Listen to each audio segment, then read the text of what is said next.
Hey people, Devin here. Today we're going to be going over kick drum samples and how I processed a bunch of different ones in order to make a little sample pack with a bunch of kick slappers. I'll include links to the sample pack in the description.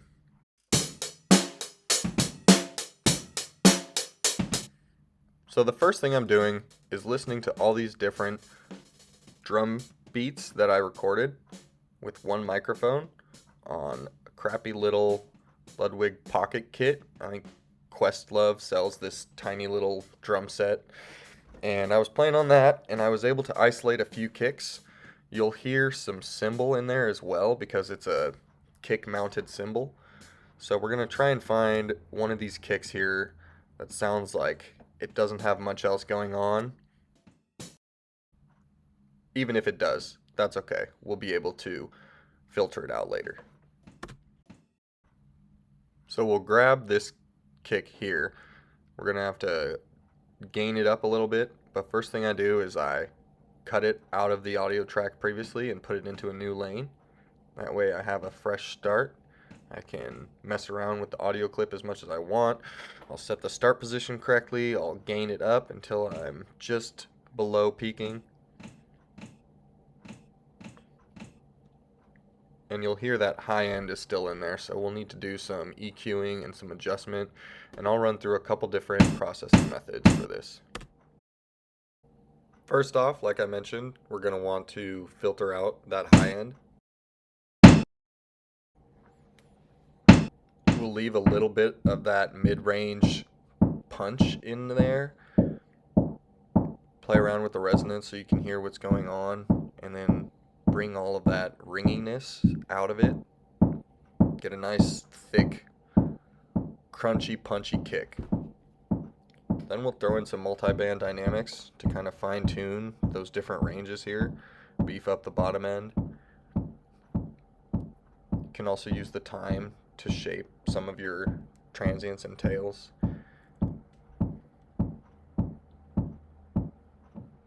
From here, we'll go ahead and compress it even more, this time using a glue compressor. I personally like the flavor that a glue compressor adds. I use it in a lot of my processing.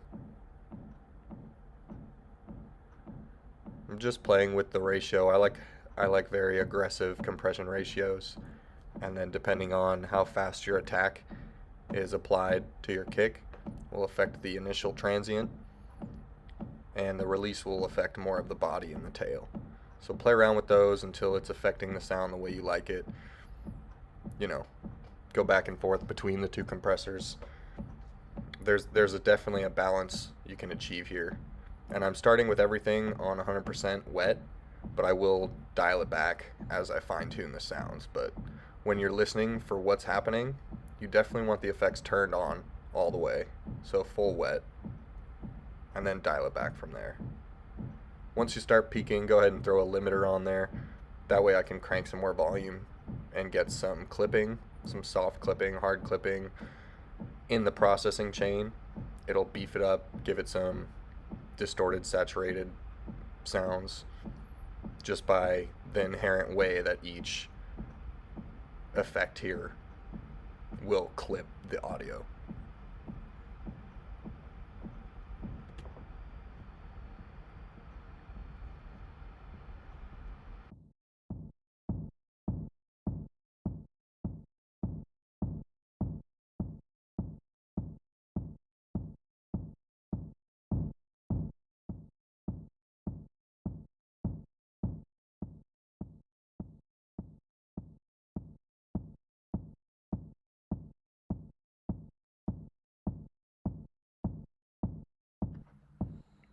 I think that'll about do it for our first sample here. I'm really liking the way that kick sounds.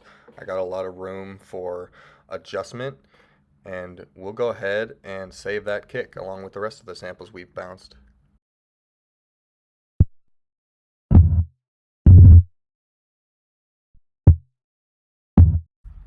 Okay, so I wanted to show you real quick how you can use these kick samples to just kind of plug them in and try new things.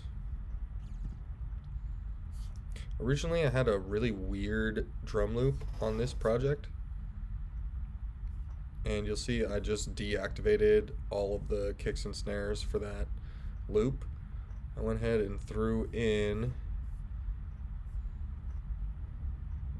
one of those samples to test out.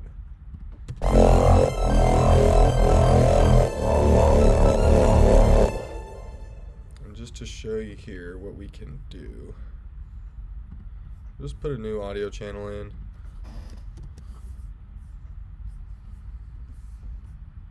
Here's our little looper. I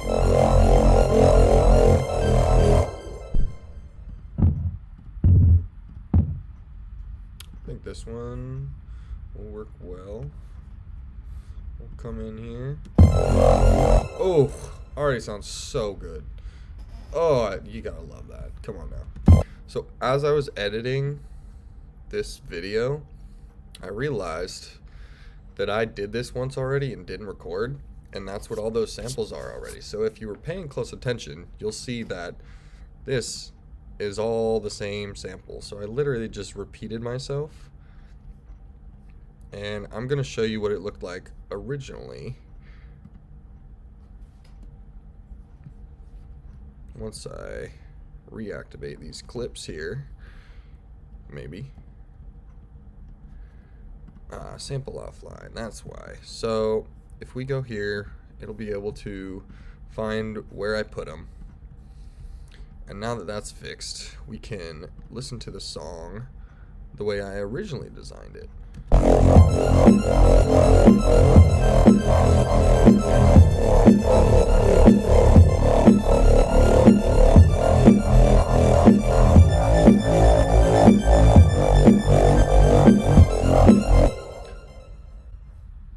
Let's try this again.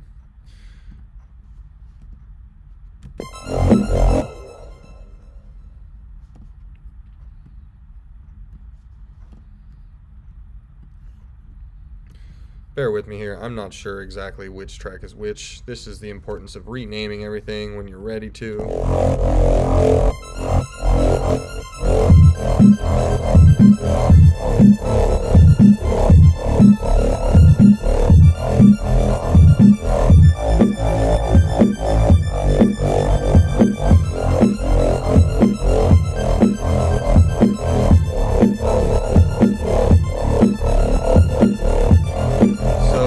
I literally used the kick as the snare.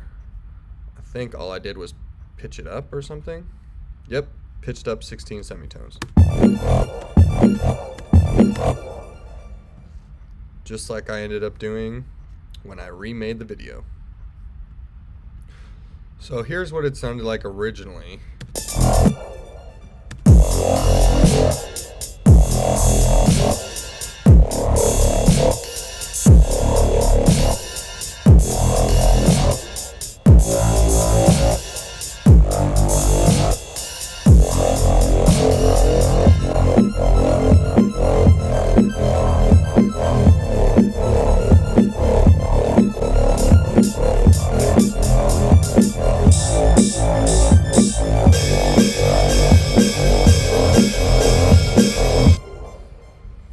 So you can see with a little bit of other top end percussion, these two samples really fill out very evenly and give you a nice low pass feeling. So